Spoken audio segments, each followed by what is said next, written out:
poignantly and fondly as a race to the moon that culminated with Apollo 11 winning the race for the United States. In fact, it encompassed a much broader range of competition between the Soviet Union and the United States that affected everything from military technology to successfully launching satellites that could land on Mars or orbit other planets in the solar system. Moreover, the notion that America won the space race at the end of the 1960s overlooks just how competitive the space race actually was in launching people into orbit, as well as the major contributions the space race influenced in leading to today's International Space Station and continued space exploration. Although Apollo 11's successful mission to the moon is seen as the culmination of the space race, and the Apollo program remains NASA's most famous, one of the space agency's most successful endeavors came about a decade later.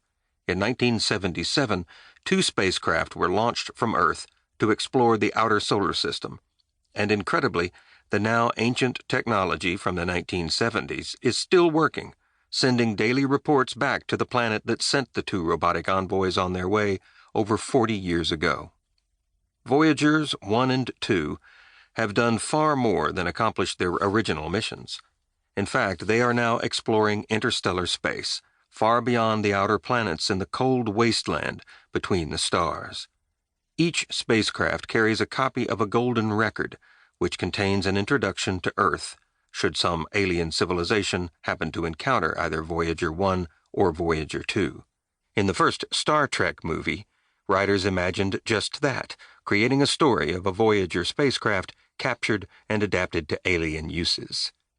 Whatever happens to these emissaries from Earth, they have delivered a wealth of data about the outer solar system, and Voyager 2 remains the only probe to travel to Neptune and Uranus. The Voyager program, the history and legacy of NASA's first probes that traveled to the outer solar system. To keep listening to this audiobook, I've left you a link in the description so you can do it, at no cost thanks to Audible's 30-day free trial.